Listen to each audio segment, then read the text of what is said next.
ശ്രീകൃഷ്ണ ഭഗവാനെ ജപിക്കുന്നതിന് വിവിധ നാമങ്ങൾ, 12 നാമങ്ങളുണ്ട്. ഇവ ഭക്തിയോടെ ജപിച്ചാൽ മനസ്സിന് സമാധാനം, ആത്മീയ ഉന്നതി, ദൈവാനുഗ്രഹം എന്നിവ ലഭിക്കുമെന്നാണ് വിശ്വാസം.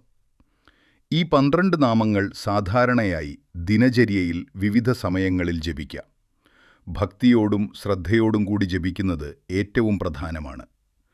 ജപത്തിന് പ്രത്യേക നിയമങ്ങളില്ലെങ്കിലും ശുദ്ധമായ മനസ്സ് വേണം. ദിവസേന തുടർച്ചയായി ജപിച്ചാൽ ആത്മീയമായ മാറ്റങ്ങൾ അനുഭവപ്പെടും. കൂടുതൽ ഫലം ലഭിക്കാൻ ദിവസേന ഒരേ സമയത്ത് ജപിക്കാൻ ശ്രമിക്കുക. ദീപം തെളിയിച്ച് ജപിച്ചാൽ ഫലം കൂടും. ഭക്തിയോടെയാണ് പ്രാധാന്യം, എണ്ണം അത്ര പ്രധാനമല്ല. ഇനി ശ്രീകൃഷ്ണന്റെ 12 നാമങ്ങൾ 12 നാമജപം പറയാം.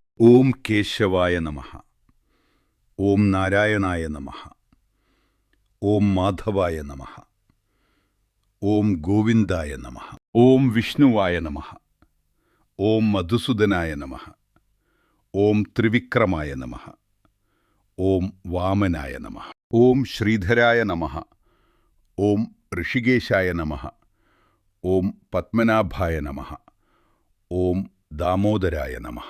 ഈ 12 നാമങ്ങൾ ഒരുമിച്ച് ജപിക്കാനുള്ള ലളിതമായ രൂപം: കേശവനാരായണ മാധവ ഗോവിന്ദ, വിഷ്ണു മധുസൂദന, ത്രിവിക്രമ വാമന, ശ്രീധര ഹൃഷീകേശ, പത്മനാഭ ദാമോദര.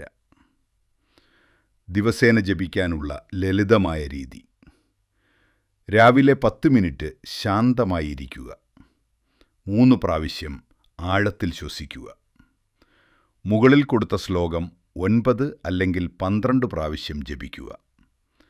മനസ്സിൽ ശ്രീകൃഷ്ണന്റെ രൂപം ധ്യാനിക്കുക.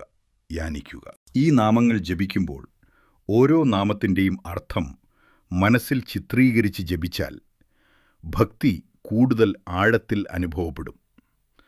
മനസ്സിൽ ശാന്തിയും സന്തോഷവും വർദ്ധിക്കും. ഇത് കേൾക്കുന്ന എല്ലാവർക്കും ശ്രീകൃഷ്ണ ഭഗവാന്റെ അനുഗ്രഹമുണ്ടാവട്ടെ എന്ന് പ്രാർത്ഥിക്കുന്നു.